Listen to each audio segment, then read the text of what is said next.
Welcome to edit your soul. آج صبح اپنی ہدایت و رہنمائی کے لیے دیکھیں گے ایوب کی کتاب اور اس کا 12واں باب۔ میری آنکھ نے تو یہ سب کچھ دیکھا ہے، میرے کان نے یہ سنا اور سمجھ بھی لیا۔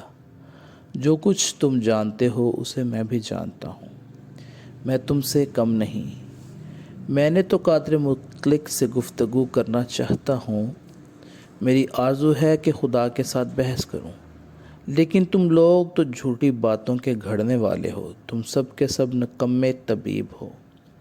کاش تم بالکل خاموش ہو جاتے، یہی تمہاری عقل مندی ہوتی۔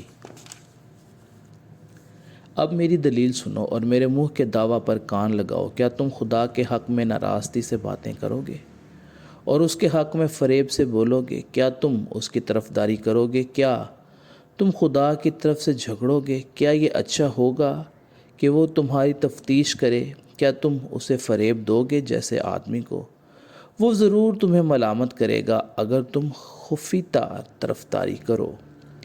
کیا اس کا جلال تمہیں ڈرا نہ دے گا اور اس کا رعب تم پر چھا نہ جائے گا؟ تمہاری معروف باتیں راکھ کی کہاوتیں ہیں، تمہاری فصیلیں مٹی کی فصیلیں ہیں۔ تم چپ رہو، مجھے چھوڑ دو تاکہ میں بول سکوں، اور پھر مجھ پر جو بیتے سو بیتے۔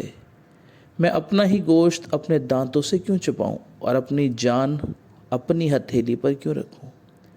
دیکھو وہ مجھے قتل کرے گا، میں انتظار نہیں کروں گا۔ بہرحال میں اپنی راہوں کی تائید اس کے حضور کروں گا، یہ بھی میری نجات کا باعث ہوگا، کیونکہ کوئی بے خدا اس کے سامنے آ نہیں سکتا۔ میری تقریر کو غور سے سنو اور میرے بیان تمہارے کانوں میں پڑے۔ دیکھو میں نے اپنا دعویٰ درست کر لیا، میں جانتا ہوں کہ میں صادق ہوں۔ کون ہے جو میرے ساتھ جھگڑے گا؟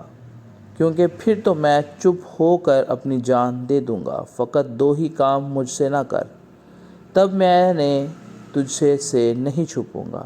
اپنا ہاتھ مجھ سے دور ہٹا لے اور تیری ہیبت مجھے خوف زدہ نہ کرے، تب تیرے بلانے پر میں جواب دوں گا۔ یا میں بولوں اور تم مجھے جواب دے، میری بدکاریاں اور گناہ کتنے ہیں؟ ایسا کر کہ میں اپنی خطا اور گناہ کو جان لوں۔ تو اپنا منہ کیوں چھپاتا ہے اور مجھے اپنا دشمن کیوں جانتا ہے؟ تو کیوں اڑتے پتے کو پریشان کرے گا؟ کیا تو سوکھے ڈنٹل کے پیچھے پڑے گا؟ کیا تو میرے خلاف تلخ باتیں لکھتا اور میری جوانی کی بدکاریاں مجھ پر واپس لاتا ہے؟